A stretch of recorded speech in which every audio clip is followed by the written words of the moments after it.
All right, folks. So the last video I did, you could just disregard that. I might delete it. I don't.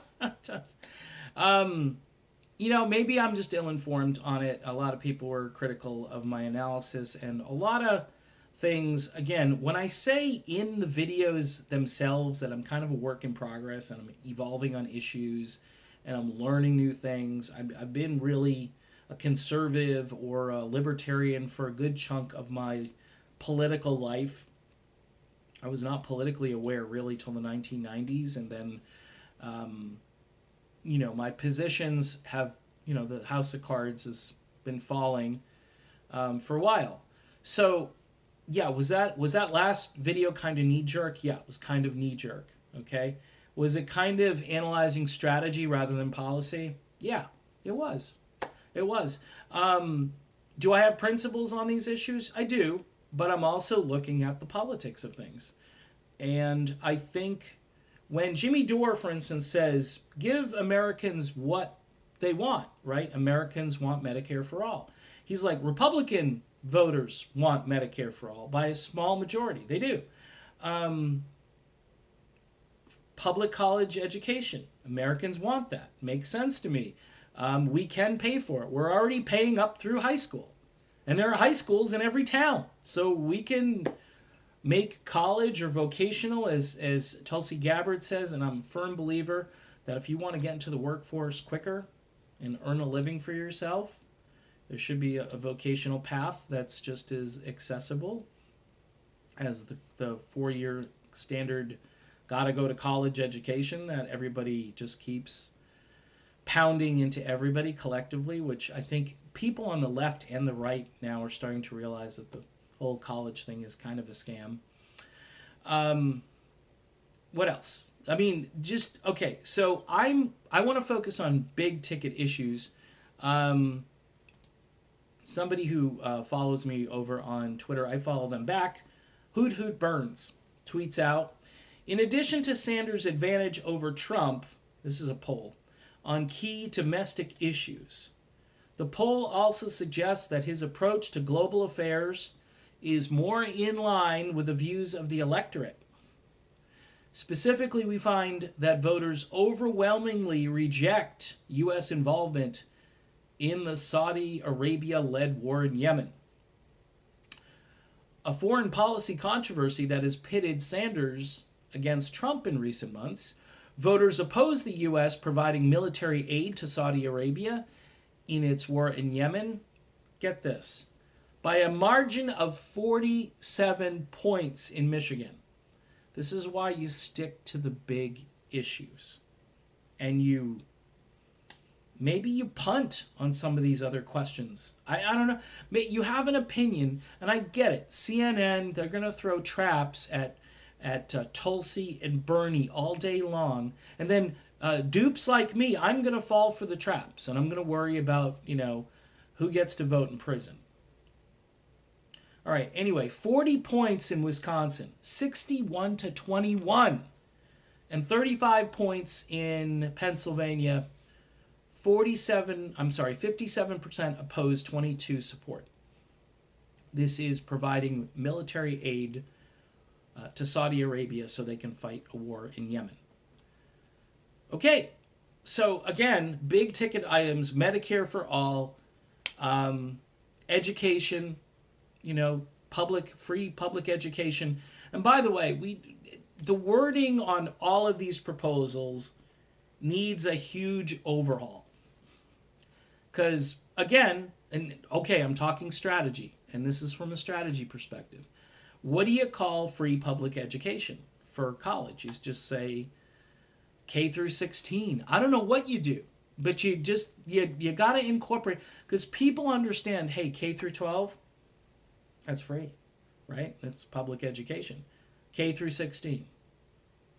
Done deal. That's it. It's like Medicare. We've already got Medicare, right? Medicare for all. Let people opt into Medicare. That's what you do. And it's a simple kind of solution, and it doesn't appear that it is such a radical step. And of course, you've got to maybe build a few public colleges, which would create jobs, by the way. All right? And yeah, you might have to raise taxes on some wealthy people in order to do it. BFD, as I used to say as a kid or teenager. Um, Hopefully, it wasn't too young of a kid, but I did used to use that expression quite a bit. Um, Bottom line through all of this is that both Tulsi Gabbard and Bernie Sanders, their best bet is to stay the course on the big ticket issues and not get, pushed into the weeds on some of these other issues. Now, if you think that prison reform, and I'm not saying we don't do it, Trump did something, right? Did kind of a minor step toward letting people out. I think if you let the non-violent folks out and let them vote, that problem is solved. It's solved, okay? And the other issue that I think should be first, I think this one you kind of have to do piecemeal a little bit, incrementally. I know people on the progressive left don't like incrementalism, but I would say let them out and let them vote when they're out. I mean, down here in Florida, I know we're having a fight right now. We passed a bill that says that these people can vote, but now the government's going in there and changing how they're changing the interpretation of the law, basically, and putting all these rules like they've got to pay this huge amount of money in order to be able to vote, which is extortion, really. They should just be able to vote. See, so I'm not that far away from agreeing with everything that Bernie said last night. I'm just wondering if it can be presented in a way that will... It has to be a two-part thing where people are educated about the issue, they understand the issue, and they just don't, I did the knee-jerk thing, okay? And I got accused, you're just a knee-jerk. You're just reacting. You're not thinking. Okay, well, a lot of voters are going to do that. And Trump is going to have fun with that. And there are going to be other people in the media that are going to pound on that. The corporate shills are going to do the shilling for their candidates. Obviously, Mayor Pete is going to have his nuanced view on that. And I think he just blanketly said no, right? No, zero. Whereas if you listen to what I said in the video, I said yes, but not everybody. I don't know. I mean, like I say, I think it has to do with the crime. But I'm getting pulling myself off this track here. I think this poll that I read to you guys is indicative of what we all need to focus on. Again, I'm here because of the big ticket issues. I'm here, number one, I'm here because Tulsi Gabbard pulled me in. I wasn't listening to what Bernie was really saying until I started to hear Tulsi. And Tulsi, to me, is like the gold standard of presidential candidates. And Bernie has some of that, but Tulsi has more of it.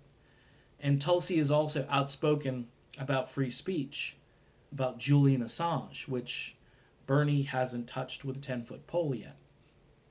And there are other areas where I think Tulsi is also putting her money where her mouth is. I did a thing yesterday about how she's kind of legislating circles around other people, and when people ask her a question, she can say, you know what, I just sponsored legislation.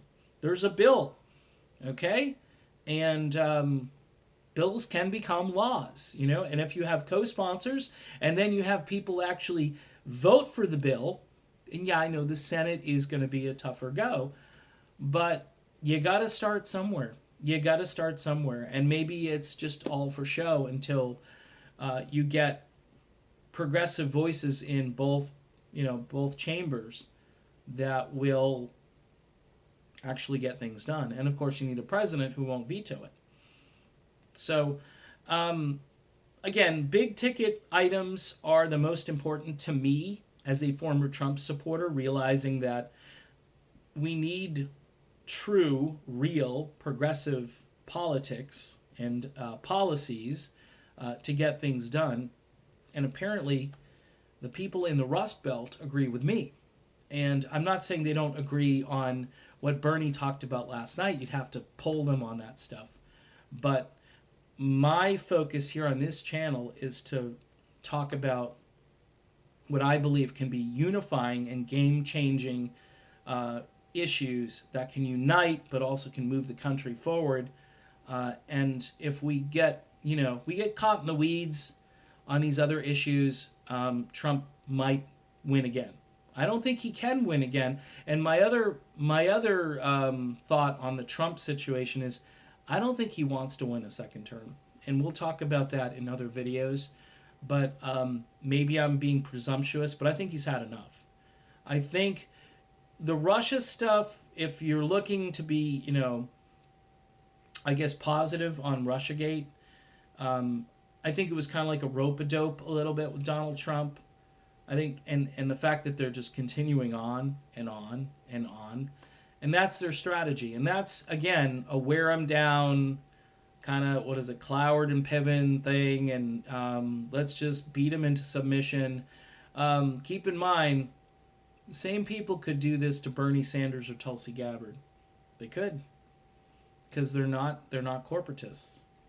Trump, I know, has got this other thing going on where he's just perceived as this despicable human being and so forth, and he's a vulgarian, and he's just, not ready to be, he's not suitable for the presidency and so forth, and you can make those arguments for sure. But right now, the best argument against Trump has to do with better ideas and better policies, and just get them out using the ballot box next time around. And make sure the elections are fair. That's why Tulsi Gabbard has legislation right now out there to have backup paper ballots. Nobody seems to be signing on to that, which just shows you where people are at, where the corporatists are all aligned and getting together. So there you go. That's my video. Sorry about the last video. I'll keep it up for a while. See you soon.